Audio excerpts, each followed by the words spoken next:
Salve, salve, meus amigos, minhas amigas do esporte, estamos de volta. É o nosso encontro de todos os fins de semana. É o Encontro do Esporte, agora em maio, 28 anos no ar. Mais um programa itinerante, estamos visitando a Federação Gaúcha de Futebol. E continuamos recuperando e apresentando a história dos nossos grandes ídolos. Hoje, Braulio Barbosa Lima, o garoto de ouro do Internacional, décadas de 60, 70, correu o Brasil, correu o mundo, ídolo, depois treinador, enfim, grandes histórias. Entra a vinheta, roda o comercial, nós voltamos em seguida.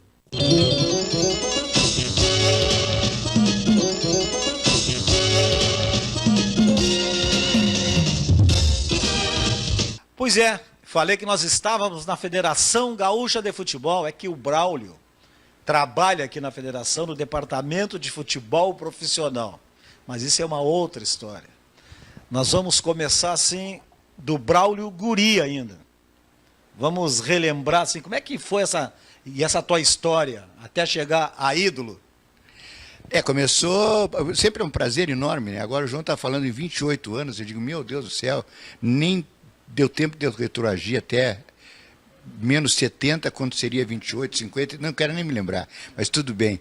Mas eu comecei, João, no Barão do Amazonas. Eu fui para lá, eu sou glorense, nasci na Glória, aí fui para lá com 8 meses, uma vila chamada Bancário, tanto que até hoje nós ainda nos reunimos uma vez por mês, ou duas e tal. Tu tem 2 primos, né? O Life e o Mário Sérgio, que era o nosso parceiro da Barão do Amazonas, ainda são. O Life de vez em quando vai, mas o Mário vai mais seguido nas festas que nós nos reunimos ali da Barão. Fizemos uma turma. Então, eu com 8 anos de idade, por ser arrimo, eu era o mais velho, depois tinha o Ayrton, a Clair, que faleceu, minha irmã, e o Ricardo, que era o menor. Eu tive que ir para o internato. Com 8, 9 anos não tinha como a mamãe, nós ficamos na casa do vô Braulio e da avó Rosaura, fui sorteado, que era o mais velho, para ir para o internato. E eu, com 8, 9 anos, fui para o internato. Eu já adorava a bola desde... Qual o internato? É o Itaquari, que até o Pontes foi professor, agora Escola Técnica... não me lembro agora o nome, se era Vicente Dutra, uma coisa assim. E aí lá, eu imagino, o cara ficar longe, 8 anos, 9 anos de idade, né, João, longe da mãe. E aí ela disse assim, que tu quer que te dê, filho, aqueles troços e tal. Eu digo, eu quero que tu me leve a minha bola.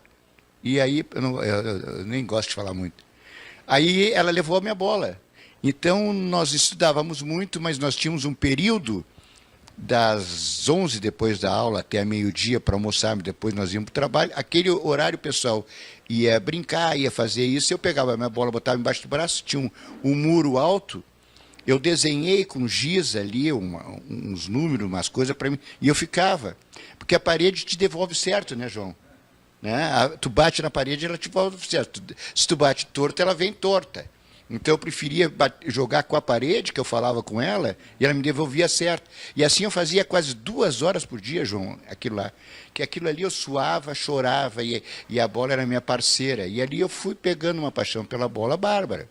Ficasse quanto tempo no internato? Eu fiquei em 57, 58, que depois eu me apaixonei totalmente, não pelo internato, pela bola, porque em 58 punham assim um alto-falante e nós ficávamos sentados vendo a Copa do Mundo. E eu só ouvia falar em Pelé. Tu te lembra disso? Me lembro tudo. Foi uma história, né, da minha vida, que 57, 58, 59 não deu para aguentar. A mamãe foi me buscar. E aí em 58 eu ficava nos alto-falantes, né, tal. Então aí começaram a lançar no cinema, aí nós vimos a Taquari, aquele... Canal 100. Canal 100, é isso aí. Canal 100. Que não era da tua época, era meu, depois foi da tua época. Mas eu peguei também. Antes dos filmes, tinha os trailers de outros filmes e aí entrava o Canal 100. É isso aí. E aí nós vimos o filme e eu era apaixonado, alucinado por um jogador chamado Didi, que para mim foi um dos maiores jogadores do mundo. Naquela Copa ele foi o melhor jogador. Não dá para dizer quem foi, porque o Pelé e o Garrincha foram. E ele jogava com a 8 ali, mais ou menos ali. E aí eu com 9, 10 anos do internato já, eu procurava sempre o 8, eu queria... sempre a 8, e jogava mais ou menos naquela função ali. Aí fui indo, Tinha time de futebol lá. Tinha um time de futebol. Porque tinha duas turmas. A turma dos pequenos, que era de 7 a 10 anos, e a turma dos mais adultos, né, que era de 11 anos até 13, que era o internato. Eu jogava na de 13, porque não dava para mim jogar na dos pequenos. Eu falando assim, não é vaidade nem nada, né, João? Só estou dizendo que é a história. Então, já me punham assim na... Aí eu comecei a ser, como é que eu vou chamar atenção, ser sucesso, que nós íamos jogar em Taquari, naquela cidade tudo ao redor, ali fizemos uma seleção, né? Os padres fizeram uma seleção, e aí eu era um sucesso. E por dois motivos. Primeiro que eu não tinha como colocar, depois me deram, tênis, não tinha dinheiro para comprar chuteira, então eles me deram um tênis, que vinha do outro colega, eu punha, mas com 10, 15 minutos eu olhava para o lado, tirava e jogava de pé descalço. Porque eu não tinha tênis, aí disseram, se me deram esse tênis, se é que eu vou fazer, eu vou guardar para as festinhas, vou jogar de pé descalço. Aí chamava a atenção de todo mundo, João. Aí foi um sucesso bárbaro. Aí eu acabei vindo porque... Mas tu saísse a quem para jogar futebol? Porque teus irmãos, que eu conheço, nunca jogaram nada. Quem é na família que jogou alguma coisa? Olha, até hoje não descobriram. Porque papai faleceu muito cedo, teve uma galopante, que foi um efizema pulmonar muito, muito forte, com 28 anos faleceu. Tal. E aí eu tinha um tio chamado Zé Quita, que jogou no Canto do Rio, no Forceluz. Dizem que pode ter sido ali por parte de vovó. Ele era meu tio-avô. Mas hoje, meus irmãos, nem nada, eu acho que além de eu ter o dom, né, eu fui persistente, João. Foi uma necessidade de vida, porque quando eu voltei... Eu posso continuar assim? Aí quando eu voltei para Barão do Amazonas, eu tinha 10 anos, 11, aí eu comecei a... A tua família ficou morando na Vila dos Bancários. Moramos lá por 21 anos. Faleceu quase todo mundo ali. E aí tinha um muro atrás no pátio, eu comecei a treinar aquele muro. Aí até hoje tem a marca de uma goleira que eu fiz. Na parede eu ficava treinando e a gurizada ficava me olhando e olhando assim, porque eu não tinha muito contato com eles. E aí eu não tinha muito contato com eles, e o que aconteceu? Eu treinava e comecei a chamar a atenção deles. Aí na frente da Barão do Amazonas, nos prédios ali, tinha um campinho que nós colocamos o nome de Maracalombo, que era um campinho assim, João, Maracalombo. E aí botamos umas 2 goleiras, aí eu tinha o Sidney, que era do IAPI, foi namorar uma menina que morava na frente do campinho, que é aqueles prédios assim, ali era o único lugar, que hoje está tudo cheio de prédio. E ele começou lá de cima a me observar. Foi na sacada, namorando a Norma Debon, Sidney Debon. Namorando quem? A Norma? Norma, ele namorava a Norma. Aí ficou na sacada me olhando e eu jogando lá embaixo. Aí daqui a pouco ele disse para a Norma, ô Norma, quem é aquele menino que está jogando lá? Ele disse assim, é um Braulinho, assim, me chamava de Braulinho. Disse, deixa eu descer lá que eu quero falar com ele. Aí ele foi falar comigo. Ele era um grande centroavante, jogador maravilhoso, infanto, mas só que ele tinha uma classe mais alta, né? E ele jogava no infanto juvenil, que na época era o juvenil do Internacional. E aí me convidou. Tu queres ir treinar no Internacional? Eu digo, nem morto. A Terezinha, a Teca, que era minha mãe, né? Me mata, que ela não quer que eu jogue futebol. Não quer... Porque naquela época era difícil, né, João? Era difícil. O nível de jogador de futebol, aqueles troços, era um preconceito muito grande. Até que um dia eles combinaram com o seu Nino, que tinha um boteco do lado. Um dia nós temos que ir lá na Barão para tu conhecer. Tu já foi comigo, fez até a entrevista, mas... E aí ele me levou um dia para eu ir nos Eucaliptos... Não, perdão, no Nacional. No Nacional. Na José de Alencar, onde hoje tem um supermercado, né? É isso aí mesmo. Pô, tem uma boa cabeça, hein? Puxa vida, tu sabe melhor que eu. Aí nós fomos lá e eu treinei. Aí ele chegou e disse assim, ô Braulinho, só que hoje é o treino meu, do Infanto Juvenil. Tu tem que só vir ver aqui o troço, e porque tu é infantil. Tu tem 13 para 14, eu tenho 17. Que era juvenil, ia até 17, depois tinha o júnior. Aí eu digo, tudo bem. Aí eu estou sentado, coisa e tal. Aí disse assim para ele. Aí era o Dalto Menezes, com o Chiquinho, com a Bílio, o Edira, que é a turma. Aí daqui a pouco machucou um, machucou o outro e tal. E eu digo, ô Cid, deixa eu treinar nesse negócio. Primeiro que não tem roupa, aí o cara, o espanhol, me lembro, me deu um calção ali, me deu uma meia, e não tinha tênis para mim, porque eu não tinha chuteira para o meu pé. Pé 33, né? 33. Adulto já era pequeno? É. Aí, João, me deram uma chuteira e eu fui treinar. Olha, entra ali e tal. Aí, mas qual é a tua posição? Eu digo, eu sou meia direita, número 8. Ele disse assim, mas não tem. Tá completo aí e tal. Aí entra tu joga de 5, eu digo, o que é 5? Volante, mas quem é 5? Eu disse para ele. Ele disse assim, por que tu quer 8? Eu digo, por causa do Didi. Então o 5 era o Zito. Eu digo, então eu conheço, sei quem é. Aí entrei de 5, tu imagina, João. Com 13 jogando nos guris de 17. Aí nós estamos na federação, tem um colega meu, que é diretor do Amador, Clóvis. Sabe o que ele diz para mim, João? Todo dia. Que o Tovar gritava para mim, Braulio, volta para marcar. Aí sabe o que eu dizia para ele, mas nem de táxi. Porque tu imagina, morria de fome, né? Sendo 5. Mas como só tinha os 5 ali, lá fui eu jogar como 5. João, a vida e o destino é feito assim, né? Aí o Dalton disse assim, tu vai jogar no Infanto contra esse time aí e tal. Qual é a tua idade? X? Não, nem Infanto é. É um perigo até te colocar. Eu digo, não, deixa que eu estou acostumado a jogar com os grandes. O meio do campo do outro time, 63, chamava-se Paulo Araújo e Gaspar. Tu imagina, João? Jogavam demais. Paulo Araújo trabalhou na RBS comigo.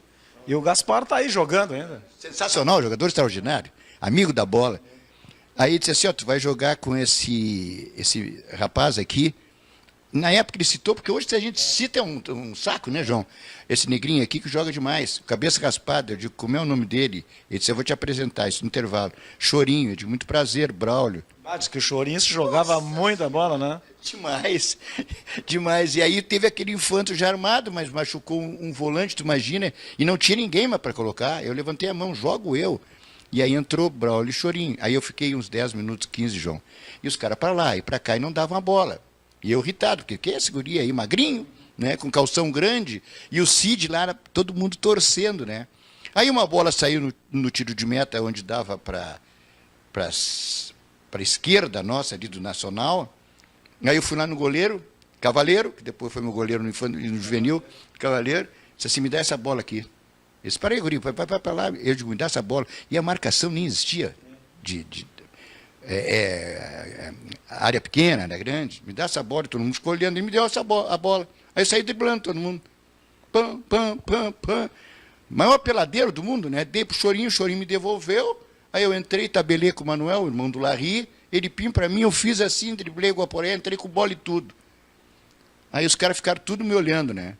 Aí veio uma bola, eu dei eu estou apertado aqui, o Paulo Araújo, que foi teu colete, 1,90 m, chegou em mim e eu dei um chapéu nele, ele se virou de outro lado. Ficou todo mundo parado. O Gaspar, sensacional, eu dei um sorriso assim, debochado. Aí ele chegou para mim e disse assim, se tu fizer isso, Paulo Araújo, ele era meio mascaradinho, sensacional, tu não termina o treino. Aí o Chorinho disse assim, não, ele vai fazer de novo, pelo jeito que eu sei. Aí papai, e o Abílio estava lá fora e o Dalton riu, né, demais. Aí veio outra bola, eu fiz a mesma coisa, dei um chapéu no Paulo Araújo, ele me deu um tapa na orelha que eu saí rolando, né. Aí parou o treino, faltavam uns 10 minutos, o Dalton me chamou, sai.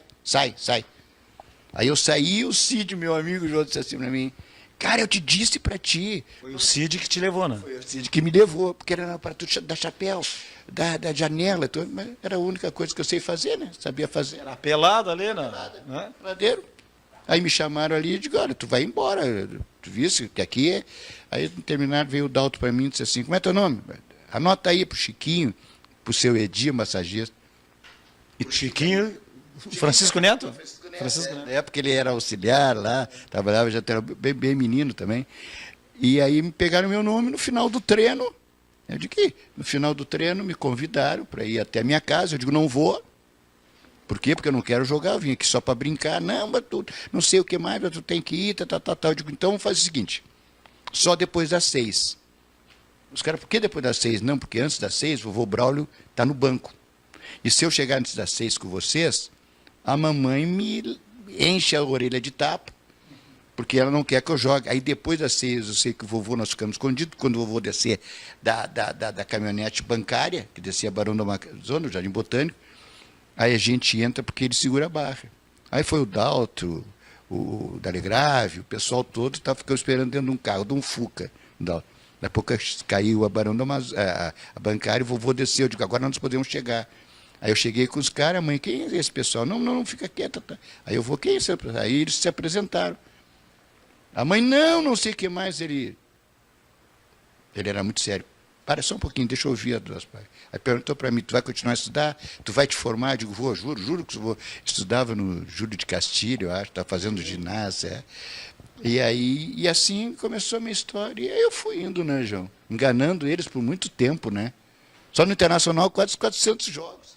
E os coleguinhas ali, quando souberam que tu ias para o Internacional? Nossa, ficaram. Ninguém dava muita. Não os coisas. As gurias, todo mundo, aquele é o Braulinho criado, né?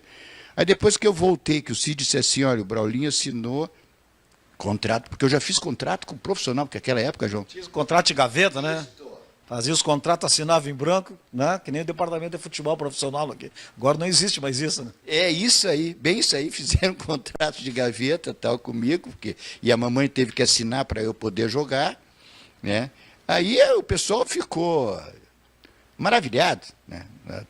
O pessoal ia a todos os jogos, depois juvenil, profissional, até hoje são meu parceiro, tal. Tem uns ainda que chamam o nosso garoto de ouro. Eu rio um monte, né, João? Porque se eu tive o nome uma vez de garoto de ouro, é para os outros, para eles não. Porque hoje está com cabelo branco, o que seria aí? Garoto de chumbo, o que é isso aí? Eu não sei, garoto não, eu acho que o senhor, o velhinho de prata. Vovô garoto. Vovô garoto. Aí foi essa história, mas eles foram importantíssimos na minha vida, João. Eles foram importantíssimos, porque eles foram meu parceiro nas horas ruins, nas horas boas, a turma da Barão do Amazonas, tanto que faz 60 anos que a gente se dá e até hoje a gente se frequenta, se adora, se ama muito. Os meus primos, aí, o Mário Sérgio e o Life, jogavam alguma coisa, não? Nada. Tinha bons jogadores ali na Barão, mas o Lífio e o Marcelo não deram. Eles eram mais, catedrático, mas... Intelectual. São até hoje. Até hoje, o Mário. O Lífio é um juiz aposentado, né? Juiz, e o Mário Sérgio foi fazer doutorado em agronomia nos Estados Unidos. Eles viveram e vivem por estudo, para leitura. Porque a tia Ada, né? A tia Ada dava uma... Madrinha minha e o padrinho Ulisses. Ulisses, é isso aí. Bah. E aí, ela principalmente, ele era superintendente do INSS, uma coisa assim, não sei se era IP na época, né? E ela era professora, muito séria, tia Ada.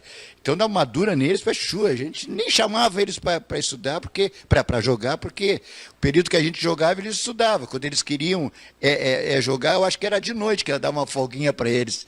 Mas muito espetacular. Hoje tu passa pela Barão ali, o campinho já não existe mais, a exploração imobiliária já tomou conta. Todo.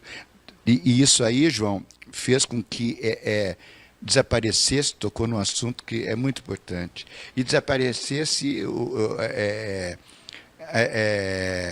os talentos.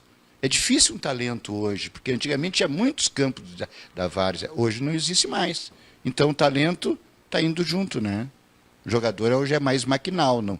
Muito mais físico, trabalhado, do que realmente com dom. Quantos minutos temos desse primeiro bloco ainda, que é de 12 minutos? Já está com 17? Então vamos fazer um intervalo, então. Nós voltamos em seguida para continuar essa história toda aqui com Braulio Barbosa Lima. Já voltamos.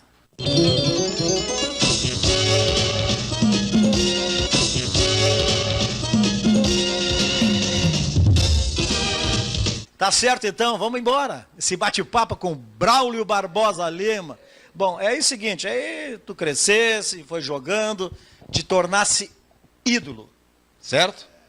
Como ídolo já, famoso na época, tu voltava na Barão do Amazonas, ali nos teus amigos, chegasse a voltar alguma vez no internato, onde tu vivesse aos 8 anos de idade? Sim, no internato vou umas 2 vezes, inclusive uma delas a convite do Bibiano Pontes, meu grande amigo, que quando parou de jogar futebol, ele era de General Câmara, depois foi lecionar em Taquari. Professor de Educação Física. Isso, ele era professor em Taquari, onde ele mora até hoje, e ali o internato era em Taquari. Eu voltei várias vezes, aí cheguei lá, até me emocionei. Tinha até a fotografia minha, digo, guri, pô, de pé descalço, não sei o que mais aqui. E na Barão do Amazonas, eu moro ali perto, todo dia eu passo ali, choro, fico sentado. E essa turma da Barão, como te falei, é a turma do meu coração, a turma que Eu acho estranho, como eu te falei há pouco, você repetitivo, que eles acharem que eu era ídolo. Agora, depois de um senhor de idade, já de cabelo grisalho, vou me chamar de senhor de idade, né, João? Não? Que vai fazer 70 em agosto. Em agosto. Em agosto. Mas tá um garoto ainda, né? Vou fazer uma bela festa, tu já me convidar, tu é a Deca. E aí, João, eu passo ali e até hoje não me acostumei muito eles. Eu nem sabia que eu era ídolo deles, juro. Mas quando o ídolo, assim, tu na fase, na capa da Zero Hora, na capa do Correio do Povo, em toda a mídia, tu tinha tempo de voltar lá naquele campinho, pelo menos para olhar, para bater um papo? Tinha e voltava, porque eu fiquei até os 21 anos ali, eu comecei a ser o garoto de ouro. Eu vou falar assim, garoto de ouro, porque me deram esse apelido. Quem é que te deu esse apelido? Hein? O professor Ribeiro. Não, perdão. Jorge Alberto Mendes Ribeiro. Jorge Alberto, que foi treinador. Foi treinador. Não, o professor foi treinador. O Jorge era o narrador. Foi o narrador, então. Posso contar o jogo? Então foi em 1966, um jogo contra o Cruzeiro de Minas. O Cruzeiro de Minas com um time maravilhoso. Eu era volante, o professor Ribeiro chegou e me chamou e disse assim, junto com o coronel Juarez de Albuquerque Schneider. Tá. E aí chegou e disse assim, Braulio, eu vou te colocar numa posição tipo Gessito, vice-jogar. Eu digo, não, tipo assim, João Severiano, que joga atrás da minha cancha para tu não ter, contrário, Clóvis, né, a opinião do Clóvis, tu não tem que marcar ninguém e tu vai deixar o Tovar e os caras marcar e tu que vai pensar. Tu que é o cara habilidoso, já vamos dizendo porque estão assistindo aqui, tem os cornetas aqui que estão assistindo, que craque não marca, diz para eles. Não. Carrega piano é quem não é habilidoso. E aí eu fui nesse jogo, tu me recorda quando terminar de falar do Beethoven, tá? Beethoven, pianista Beethoven. Aí então, João, eu fui de meia direita, número 8. Contra o Cruzeiro de Minas. Já no Beira-Rio ou Eucalipto? Eucalipto. A minha cancha era Piazza, Zé Carlos, Sustão, Dirceu Lopes, vê se pode. Aí eu olhei pro Darcy Menezes, que era zagueiro do Guarani de Bagé. Jogava muito, quarto zagueiro. E aí no primeiro tempo eles ganhando de 1-0, dando toma chocolate. Eu perdi total, né? Aí terminou o primeiro tempo, digo pro O time do Inter ganharam. Era Gainete, Laurice, Scarla, Luiz Carlos e Sadi. Era Elton e Dorinho. Era Carlos Castro, Darli, Vanderlei. Não, Carlos Castro, Braulio e Davi, parece, o Vanderlei. Davi, cunhado do Pelé. Isso aí. Pô, que cabeça, hein? Ainda bem que tu está sendo entrevistado por ti, tu vai me caminhando. Aí aconteceu esse lance que eu estava de costa, todo mundo queria dizer que era o Procópio, o Cláudio Dani, não, foi o William, que o Procópio não jogou aquele jogo. Até hoje eu me encontro com o Cláudio Dani, ele fica jogando ali na Araribóia, buraco, coisa e tal. Ele olha de cima, eu vou passando para fazer a minha caminhada, ele grita, garoto, não fui eu, hein, não fui eu. Porque aí eu estou de costa, o Elton meteu essa bola para mim no segundo tempo. E aí o William veio e junto com o Cláudio, os dois vieram para mim, né? Porque eu estava já debochando o jogo. Eu dei um chapéu assim, a bola veio para mim, eu dei um toque por cima. Ele ficou parado, não terminei de me agarrar, eu girei, sem deixar cair no chão, dei um foguete, né? Acertou na veia, na goleira dos eucaliptos, aquela do basquete, ó. Certo? E acertei na furquilha do Raul. Um gol extraordinário, né? Que ninguém tem essa imagem, né? Não tem. Porque quem tinha era o Simbenberg, falecido, e até eu falei com ele na SEG lá, estava na tua mesa. Garbaschi. Garbaschi. E ele disse que... Ângelo Garbaschi estava lá. Estava lá. E aí ele disse que tinha queimado, tinha pego fogo na TV Piratini na época, né? E queimou isso aí. E aí quem estava fazendo o jogo, narrando, eu não me lembro qual era a emissora, se era Guaíba, Gaúcha, era o Jorge Alberto Mendes Ribeiro, baita narrador. E aí disse assim, nasceu agora aqui o Garoto de Ouro. E aí ficou Garoto de Ouro, Garoto de Ouro. Aí o que aconteceu? Eu voltava na Barão, aí eu vou te contar o que aconteceu. No outro dia, eu entrava na fila de leite, que naquela época eram os leites assim, João? Os litrão, né? E só dava um para cada um. Eu estou na fila, 7 horas da manhã, eu já estava na fila, cheio de gente, frio pra caramba. E eu de sandália de dedo, de bermudinha e de coisas e tal. Já o Braulio do Inter. Já o Braulio do Inter, mas eu não estava nem sabendo quem era isso, o que era isso. Aí todo mundo me olhando da Barão do Amazonas, diz, o senhor, não é uma gurizada, né? Porque a gurizada ficava dormindo, eu que ia para a fila do leite, eu era o pobre da turma. Aí eu olhei assim, tinha última hora, tinha quanto, João? Era a última hora, né, o jornal? Aí eu olhei para a última hora e digo, ali, ó, surge o Garoto de Ouro, uma fotografia minha desse tamanho, de ai meu Deus, vou sair da fila, vou embora. Aí entra o cara, o seu Nino, dono do boteco, e diz, olha quem é que está na fila aqui, o nosso Garoto de Ouro, tá. Vocês deixam ele entrar e pegar 2 litros de leite? Os caras, quanto quiser, cada um podia pegar só 2. Nós éramos uma turma de quase 10 em casa. Tudo tudo parecia um terreno mamão, né, João? E eu entrei na fila e peguei os troços de leite e tal, levei para casa, a mãe, ô Braulinho, como é que tu veio com 4 garrafas de leite? Não, mãe, os caras disseram que não sei o que eu sou Garoto de Ouro, me disseram que eu não estou entendendo, eu não estou entendendo nada, mas aí deixaram entrar na fila e pegar, só que a senhora pede para o vô Braulio como pegar um jornal aí, que não lembro nem o nome, não sabia nem o nome, que aparece uma fotografia. E ele assinava o Correio do Povo. No Correio do Povo ele está sentado e olhou também a fotografia. Terezinha, olha a fotografia do guri. Aí ficou, né, João? Aí o que aconteceu? Eu fui treinar, os jogadores tudo me abraçavam, me beijavam, coisa e tal. Folga, sauna. Eu digo, não vou fazer sauna, eu não sei nem o que é sauna. Eu vou para casa. Aí voltei para casa. E nós tínhamos no pátio uma mesa grande de botão. Eu falei em casa, botei minha sandália de dedo, meu short, estou no pátio jogando com Boroca, com Cid, com Careca, Lífes, pessoal tudo, nós jogando botão. Aí vem o pessoal da televisão e disse assim, nós queríamos falar com o Braulinho para entrevistar, que ele não acha. É aquele moreninho ali, porque eu era queimado sol. Ele disse, não, nós queríamos falar com o Braulinho, Braulio, jogador de Internacional, Garoto de Ouro, que fez gol. É aquele ali. Aí os caras vieram todos confiados, né?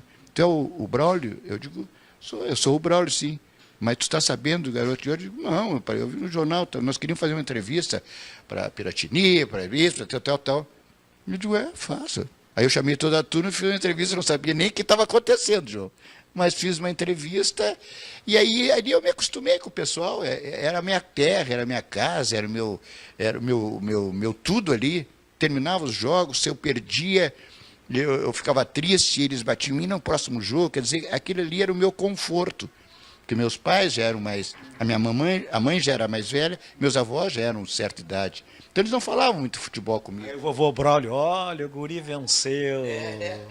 Mas é o seguinte, é por outro bloco. Roda a vinheta, entra em intervalo e nós voltamos com essas histórias maravilhosas que a gente tem resgatado com os nossos grandes ídolos. Ele vai contar uma história fantástica dele e do Cláudio Miro. O Braulio já tinha nome, comprava um carro, o Cláudio Miro ia lá, comprava um igual ou melhor. Aí o Braulio botava a tala larga no carro, o Cláudio Miro ia lá, botava também. Já voltamos aí, fica aí.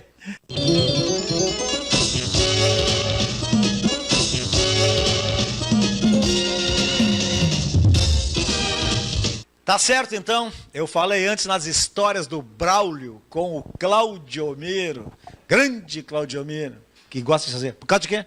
Por causa de quê? Por causa de quê? Mas ele fala muito rápido. Por causa de quê? Por causa de quê? Conta essa história dos carros aí. O Cláudio Miro é fantástico, era genial, né? É um jogador maravilhoso, inteligentíssimo dentro do campo. Era uma pessoa muito humilde, né?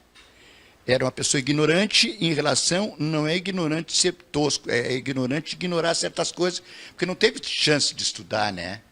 Então, eu tive, graças a Deus, chance de estudar, a minha oportunidade foi maior que a dele, então eu entendia ele muito bem, e ele me entendia muito bem, dentro do campo muito bem. Então, quando ele subiu em 67, que fizeram aquela tal linha de EE maravilhosa, Braulio, Sérgio Galocha, Cláudio Miro e Dorinho, eu já era o Garoto de Ouro, mas não tinha comprado carro nenhum ainda, porque eu pensava em primeiro comprar apartamento para a mamãe, aquelas coisas, para depois comprar um carro. Aí eu comprei um carro lá, que era o único dinheirinho que eu podia, que era um DKV VMAG, só que eu comprei azul. Cheguei no Beira-Rio, o Dalegrave e o Efraim deram uma puteada em mim, foram lá... Efraim Pinheiro Cabral. Foram lá e fizeram eu comprar um carro, aí eu tinha só um carro lá, eu disse, o carro para ti. E era um Carmanguia vermelho, que era o único que existia. Eu digo, eu não tenho dinheiro para pagar. Não, tu devolve o teu, Tu paga o que tu ia pagar e o Internacional vai te dar o troço. Vai te dar o vermelho, larga o azul. Larga o azul. Poxa, maravilhoso. Aí começou, aí o Claudio Miro, em 68, 69, ele já começou a pegar nome.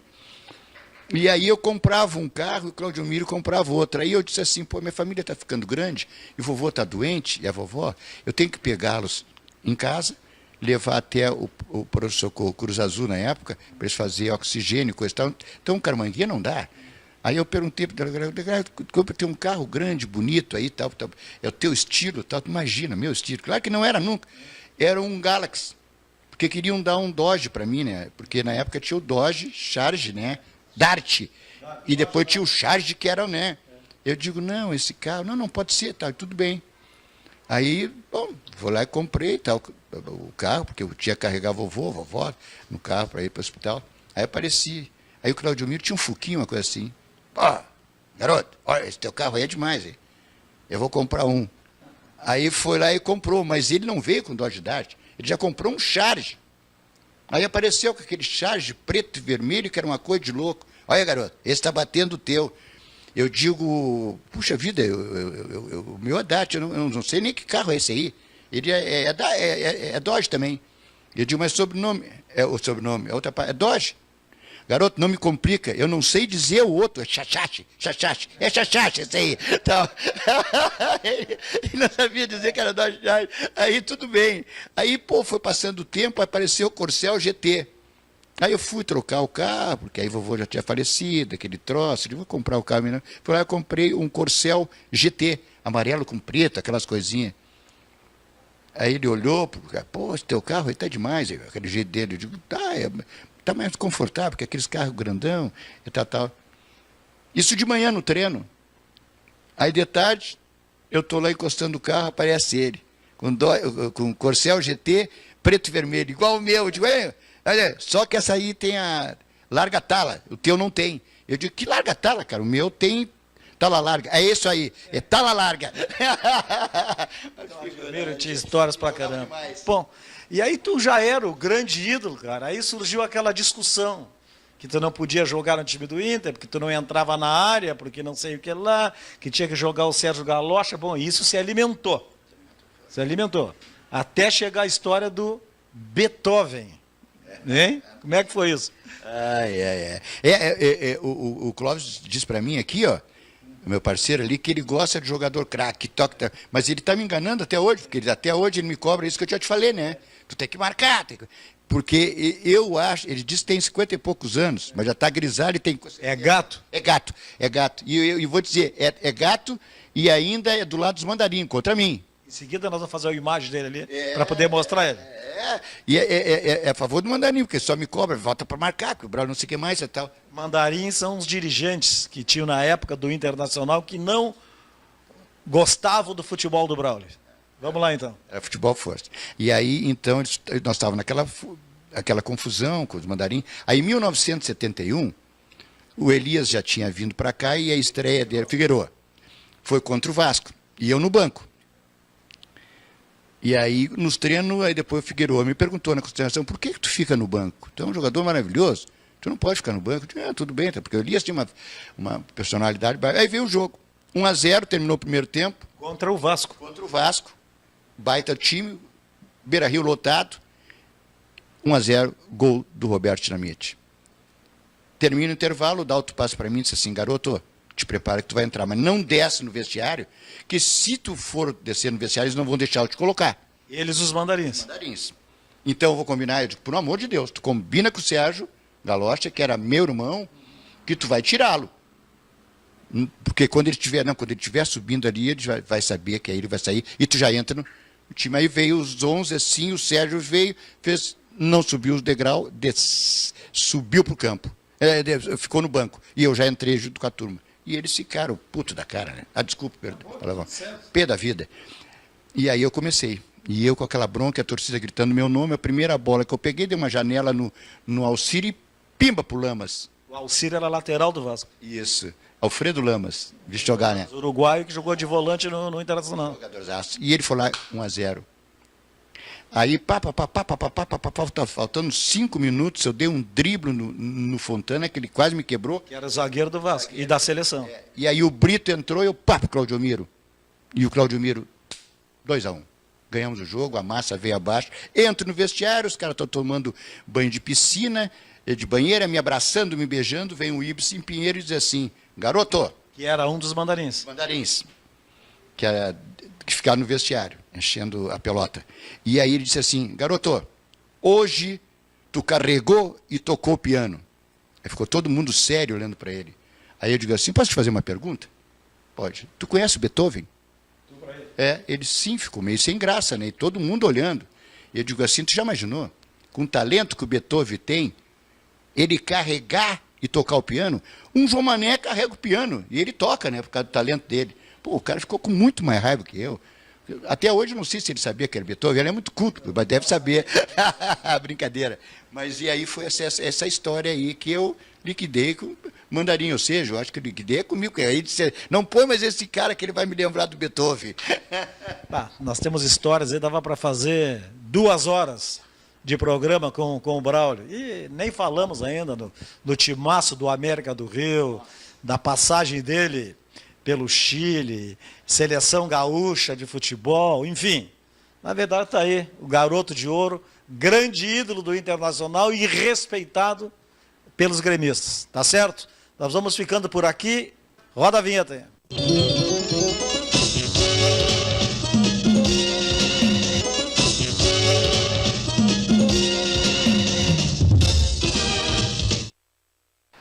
Vamos embora então, estamos de volta, direto da sede Moinhos, do Grêmio Náutico União. É o nosso encontro de todos os fins de semana, é o encontro do esporte, 28 anos no ar. A Marina é a nutricionista, é a Nutri, e os atletas precisam ter uma alimentação balanceada, em alguns esportes mais gordinhos, em outros mais magrinhos. É o que eu falava com o Pedro antes aqui da esgrima, de que maneira que ele se comportava na alimentação, coisa e tal. Vamos lá, Marina. Te especializasse então na Nutri para o esporte, é isso? Sim. Eu tenho curso de especialização em nutrição esportiva e já fui, antes de ser nutricionista aqui do União, eu fui estagiária também, então já tinha alguma experiência com o clube, com os atletas do clube e então agora já tenho assim esse know-how nessa área. É difícil assim convencer o atleta que nem tudo ele pode comer, que é preciso comer salada, que é preciso comer frutas. Como é que funciona essa tua conversa com todos esses segmentos esportivos aqui? Porque há uma diversificação muito grande aqui de esportes. Então, convencer os atletas que eles precisam ter essa alimentação um pouco mais saudável e consumir alguns alimentos que para algumas outras pessoas é bem difícil, é um pouco mais fácil, não que seja uma tarefa fácil, assim, porque eles são pessoas, assim como nós, mas a gente tem aquela premissa de que aquilo vai ajudar ele a chegar mais longe dentro do esporte. Então, se ele tiver aquela alimentação balanceada, se ele consumir certas vitaminas e certos minerais, isso vai ser o que pode fazer aquele segundo de diferença ou dar aquela energia final em alguma luta, ou enfim, é uma população que a gente consegue ter um manejo mais fácil na hora de introduzir, de insistir que eles tenham algum tipo de alimentação. A gente tem diferentes abordagens. Então, por exemplo, quando o atleta é mais novo, a gente faz com que ele se familiarize com os alimentos. A gente tem estratégias, às vezes, em grupo, às vezes individual, depende muito da pessoa. E quando ele é mais velho, logicamente, daí a gente tem que ser um pouco mais incisivo. Não dá só pra gente ficar querendo, tem que comer porque é bom. A gente tem que, daí, convencer um pouco mais, bater naquele ponto que eu te falei, então, da parte de que vai fazer a diferença naquele final. Mas funciona mesmo isso? A alimentação para baixar o tempo, para dar mais agilidade? Como é que tu consegue medir isso? Então, tem alguns estudos assim que falam que a alimentação nessa questão de tempo, ou do final, ela pode ajudar assim, uns 30-40%, mais ou menos. Não é que nem a questão estética, que ela ajuda, digamos, quase 90%. Mas, porque tem a questão de o quanto que aquele atleta treina, a genética dele, se ele tem uma genética que favorece ou não para aquele esporte. Então, às vezes, tu vê uma pessoa que treina mal, que se alimenta mal e que vai bem. Mas se ela vai competir com uma pessoa que também tem todos esses pontos a favor e se alimenta bem, então a alimentação sim vai fazer alguma diferença. Então, ela entra como aquele plus, mas que para o esporte de alto rendimento é muito importante. Então, sim, ela faz diferença. Como é que tu faz esse controle do peso? Tu tá de olho ali, coisa e tal, tu vê que não está funcionando muito. Como é que é a abordagem para fazer do atleta para o controle de peso, a balança? Como é que funciona? Isso depende muito de esporte da categoria de idade, né? Por exemplo, esportes em que a pessoa compete com categorias de peso, como o judô, a gente tem que ter um controle mais em cima. E atletas que, por exemplo, que são já estão na CBJ, a gente tem que ter um controle até de quantos por cento ele está acima do peso dele. E ele tem uma taxa assim, ó, tu não pode passar disso. Se passar disso, já temos que correr para não ficar em cima de uma competição, para ele ter que baixar de peso. Outros atletas, por exemplo, natação, eles também, quanto mais velhos eles ficam, semanalmente há um controle de peso.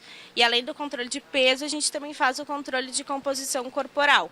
Então, que nem quanto mais especializado esse atleta tá, mais seguido a gente controla essa composição corporal, para caso esteja fora dos parâmetros que a gente julga ok para aquele esporte, a gente já está acionado. Então, a gente faz a avaliação, já é passado para a nutrição. O atleta X está acima. A gente já marca uma consulta e a gente já consegue, então, fazer algumas mudanças que possam melhorar essa condição.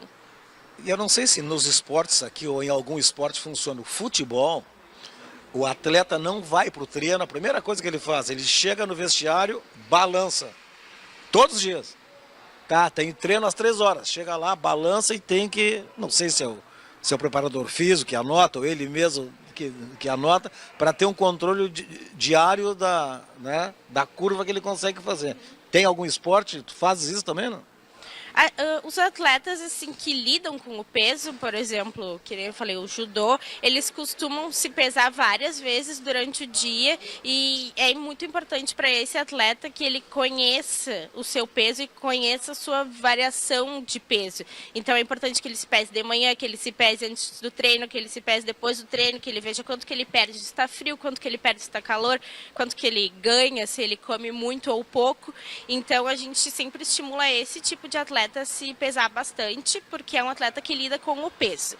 Outros atletas, muitas vezes a gente não estimula que se pese tanto, porque às vezes, por exemplo, acaba gerando um certo transtorno. Então, às vezes a pessoa fica muito preocupada com aquele peso e acha que engordou se depois do almoço aumentou 500 gramas. E daí isso às vezes acaba gerando algum transtorno alimentar, que é muito comum nos esportes. Então, dependendo do esporte, a gente estimula e a gente controla sim o peso, mas outros a gente tem um controle assim um pouco mais espaçado para que também a pessoa não fique psicologicamente afetada com essa questão do peso.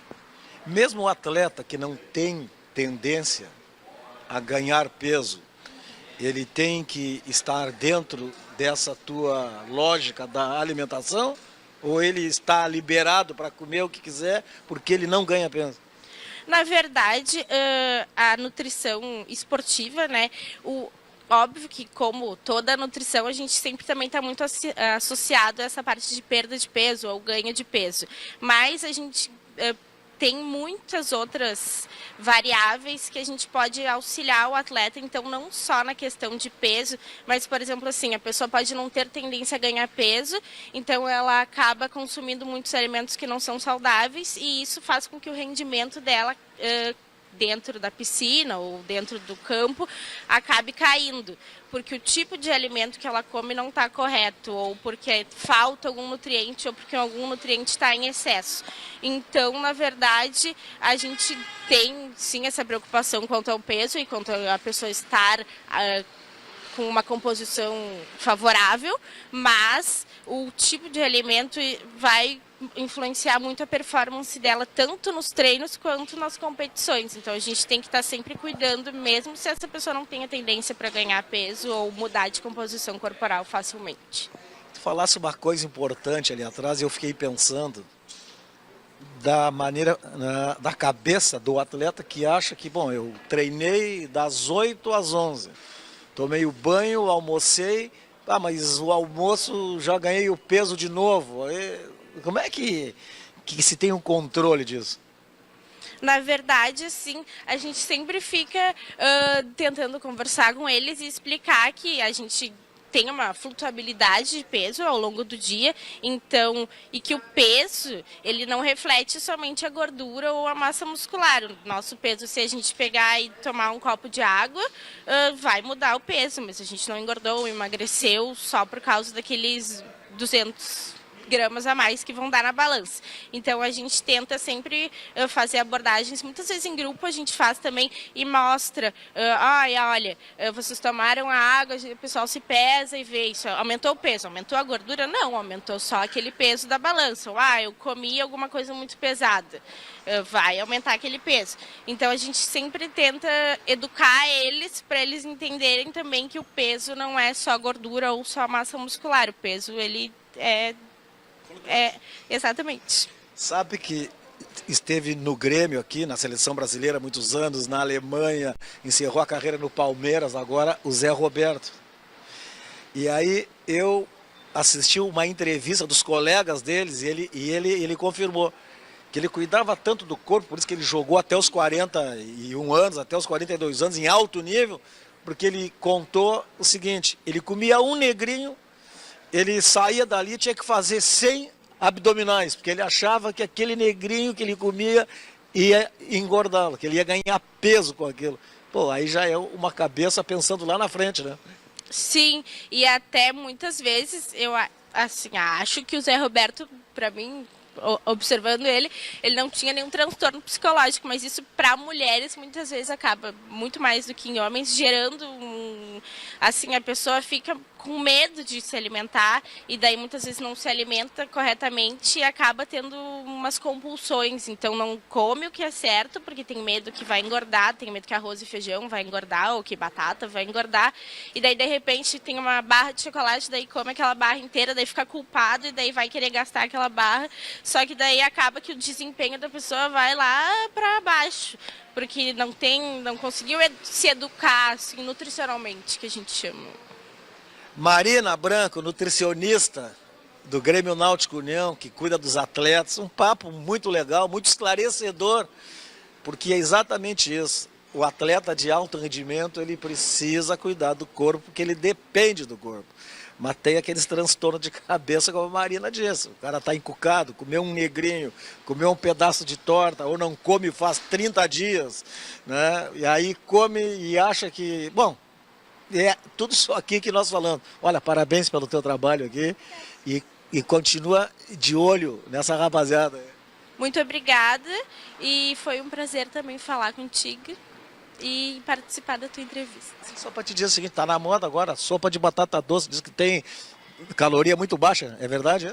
Não, na verdade a batata doce ela é um alimento muito saudável, assim como vários outros alimentos, mas ela é um alimento que tem bastante carboidratos e que, óbvio, a pessoa pode comer a sopa de batata doce, mas não vai esperar que aquilo vai emagrecer ela ou vai fazer algum milagre quanto a, assim, a perda de peso.